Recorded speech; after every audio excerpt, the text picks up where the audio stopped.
Verse 19, which is the final one. Do not take revenge, my dear friends, but leave room for God's wrath. For it is written, it is mine to avenge. I will repay, says the Lord. Resist revenge, offer peace, and finally the third one, allow God's way. Okay? You don't take revenge, you offer peace. If they still keep on doing things, move back and allow God's way. It says here, it is mine to avenge, I will repay, says the Lord. When you have to deal with mean people in our lives, the best thing to do is just to get out of God's way. I repeat, just get out of God's way. God is trying to do something. Verse 19 says, do not take revenge, my friends, but leave room for God's wrath, for it is written. Now this is what God is telling us. It is mine to avenge. I will repay.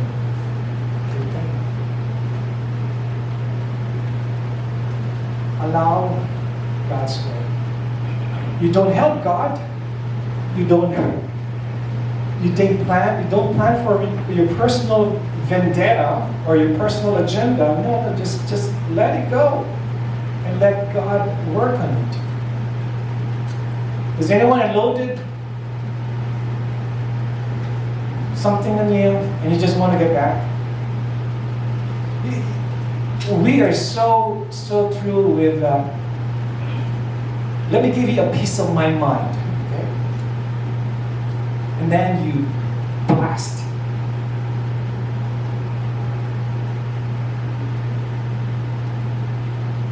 Endure it, brothers and sisters. Endure it. Just keep on walking in the Lord. And maybe the Lord will reward you because of your endurance. Just keep on going and never stop. Following God. Allow God's way.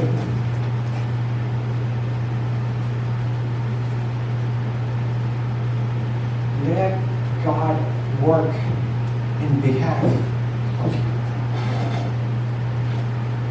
Sometimes God is just teaching us how to endure criticism. Maybe sometimes God is just telling us to be patient with one another. Maybe God is leading us to open our hearts to other people who will accept us for who we are. Maybe God is telling us something. We just have to be sensitive to where God is leading us. But the bottom line is we just have to allow God's way to move into our situations. There are going to be people who are going to try to turn you away, who will criticize you, who will hurt you. But just keep on going, and God will reward your endurance.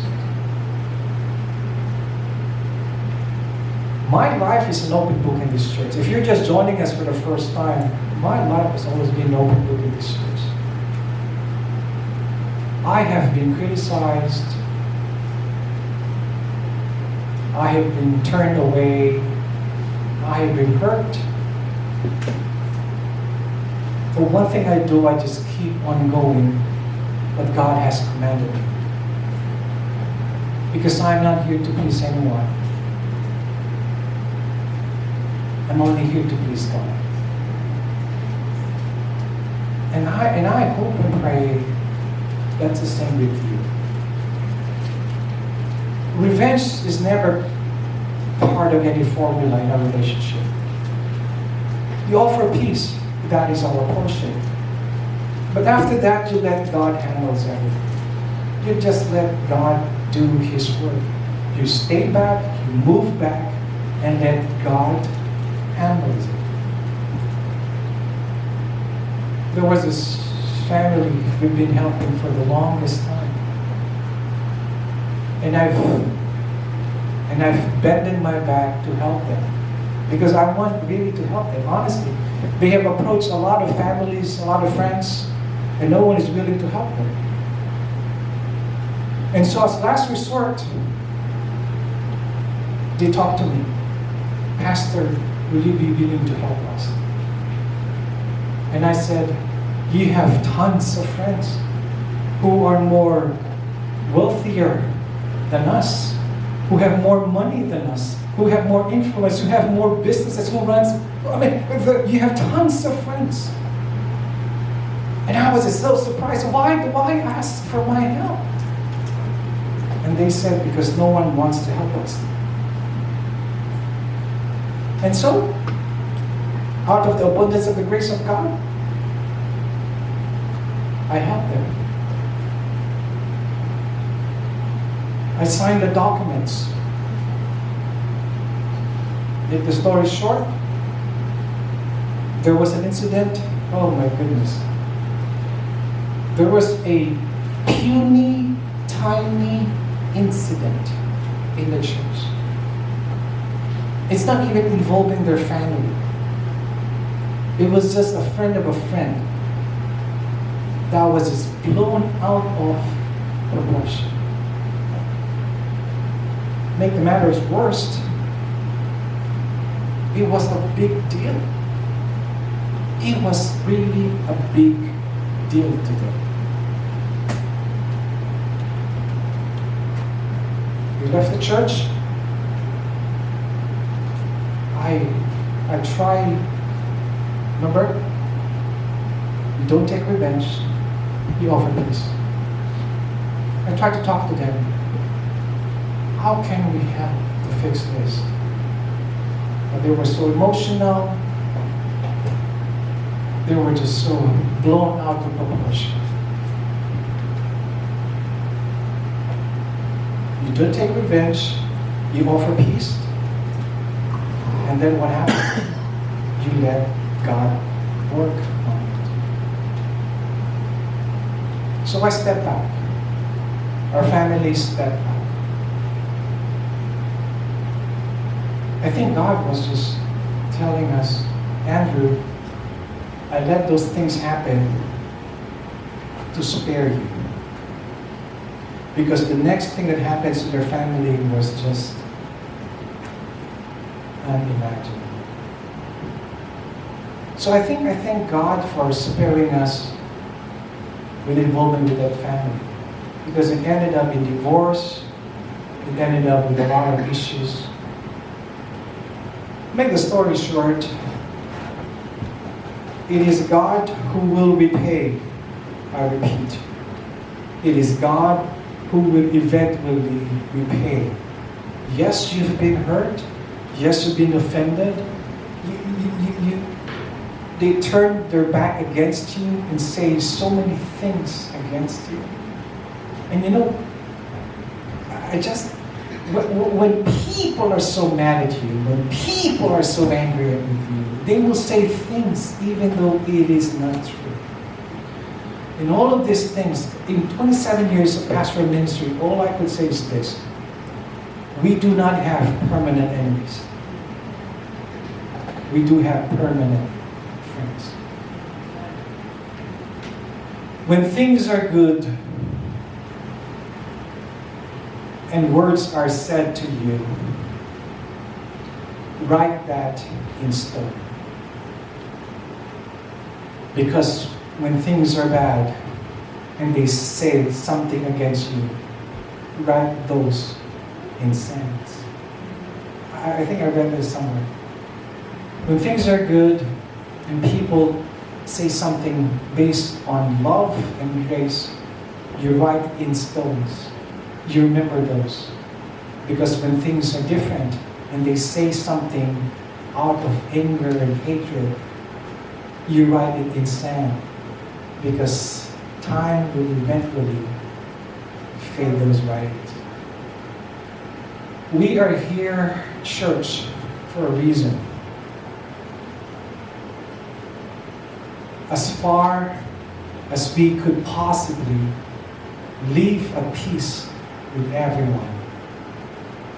And if people hurt us, do not take revenge. Offer peace and let God work in their lives. People will always forget things you've done. Remember, of all of the 9 things you've done, and you commit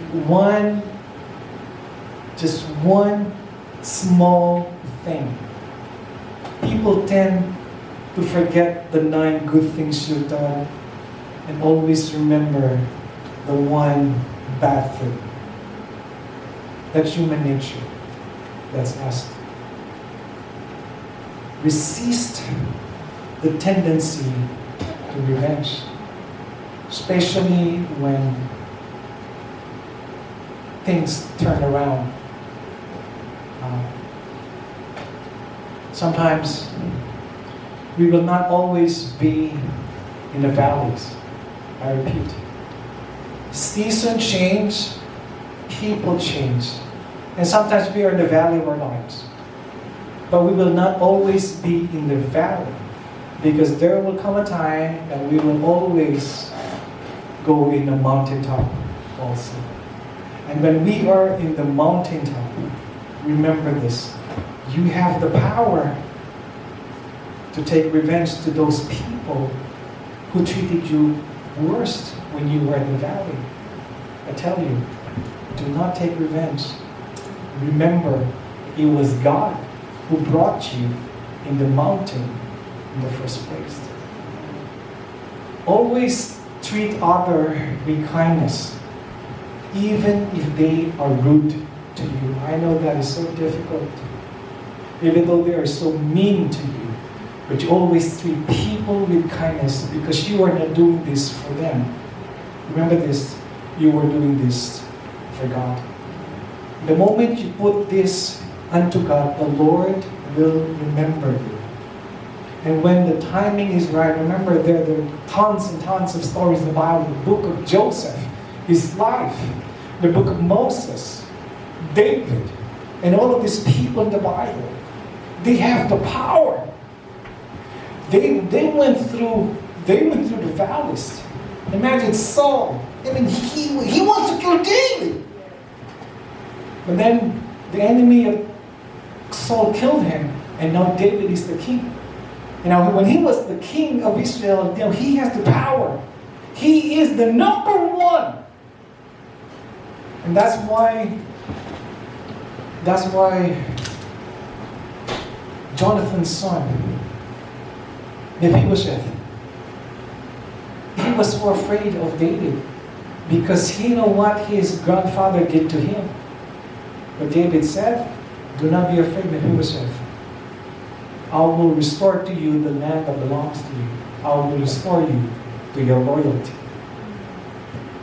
There will come a time that when we were in the valleys and we are longing to get out, but the moment when God lifts you up, remember, do not take revenge, but rather take your mountaintop experience and lift everyone else.